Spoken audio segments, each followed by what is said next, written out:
Halo Infinite's newest equipment and brand new content to the game, the repair field. I have spent the last week, ever since the update went to the game, putting the new equipment, the repair field, through its paces. How does it hold up against vehicles? How effective is it against Spartans? What are some tips and tricks to make the new equipment more useful? What is it good for? What is it bad for? And just generally how to make it more effective. So with that said, let's go through everything you need to know about Halo Infinite's new equipment. So the repair field is an area of effect neutral equipment that allows you to heal players and vehicles standing in the circle of effect. The repair field can heal vehicles from the Doomsday red health all the way back to full health very quickly. It can also heal players, both friend and foe alike, who are standing in the area. However, against players, it is nowhere near as effective. Per pickup, you get 2 charges every time you pick up the equipment. Each repair field lasts 11.5 seconds each. The cooldown is around 3 to 5 seconds. The repair field will stick to any object it's thrown at, whether it be ground, wall, ceiling, player, or vehicle. Multiple repair fields will stack together. The more you throw, the faster you heal. Something you need to know is any sort of damage will completely destroy the repair field itself. This means one singular AR bullet, a dynamo grenade. It's very easy for someone to just throw a grenade at you and it's completely destroyed. The repair field will also revive any fallen allies in elimination, attrition, or firefight.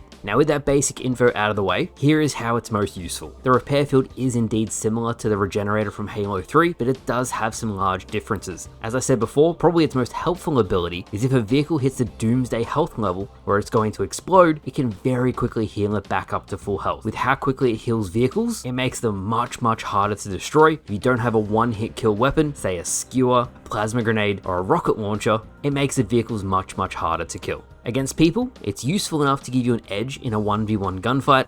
It will heal you for an extra 1 to 2 shots. So say you're versing someone with the Bandit Evo, that is 5 shots to kill. You will kill them in 5 shots. It will take them 6 to 7. If multiple people are attacking you, then the repair field is really not useful at all, and that's where it differentiates between the Halo 3 regenerator, because that could tank a lot of damage. Of course, it's very handy if you can break the line of sight and then call it down as it starts to heal you instantly, but the big difference between Halo 3 and Halo Infinite is that the Halo 3 regenerator field, as soon as it hit your character and your shields were starting to recharge, if you stood outside the regenerator, you would still keep recharging your shields right away. The repair field is incremental. It heals 25% of your shields each time it heals, so if you start to get the healing effects but step out of the field, it won't just continue recharging your shields, it will leave you vulnerable. Vehicles work the exact same way, as both vehicles and players' shields on the underlying system of the game is broken into 4 or 5 levels. That's why you'll see the vehicle slowly rebuild itself as it goes through each of these levels. It's funny when you're repairing a tank or a wraith, because it'll keep on healing the hull, so if someone's trying to shoot off the hull and you have a repair field on, it'll quickly just keep on covering up the player.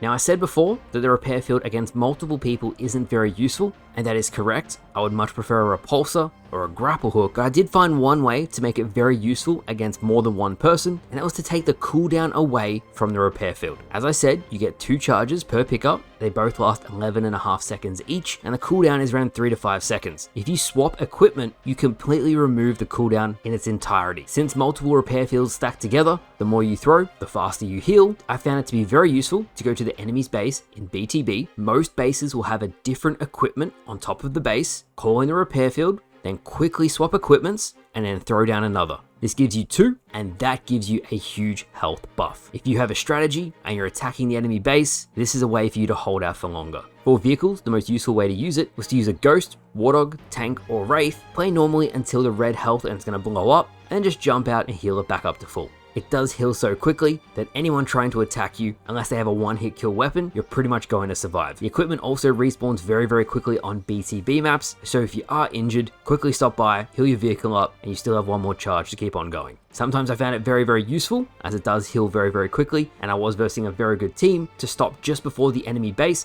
put the repair field onto the vehicle, and then drive into the enemy base, so I get the heals while I'm taking damage. That was very useful as well. Now by far, and it's probably the sweatiest thing you can do with the repair field, is using it with a Wasp or a Banshee. And I've created this new strategy, examples are on screen now, where once your Banshee or Wasp has taken a lot of damage or it's going to blow up, you quickly eject, hold the equipment button, stick the vehicle, and then get back into it. It is much easier with the Wasp than the Banshee, but I have examples of both for you guys to watch right now. As soon as you eject out of the Wasp, look down towards the Wasp and instantly throw it out. When you get out of the Wasp, you have a quick moment before it starts to fall. That is your time to stick it. If you wait, because of desync and a moving object, it's not consistent to stick, but if you do it as soon as you eject, you'll get it almost every time. The Banshee is very hit miss, as where you eject, you don't have very long to throw it before you have to get back in, or the Banshee goes too far ahead of you and you can't get back into the vehicle. So overall, the repair field is very useful for vehicles, but against players, I'd still probably prefer the grapple hook or the repulsor. That is my deep dive into the repair field. I gave it a week, broke down absolutely everything you guys need to know about it. If you have any questions, leave me comments down below. I'll answer all of them. Either way, I think it's a great addition to the sandbox. I'm very curious to see if 343 is going to tweak it over time, but it adds an extra layer of complexity to the gameplay loop. And what I really liked was when my vehicle is going to blow up, I get out, I use it, I turn the tide of the battle, and most enemies don't expect it,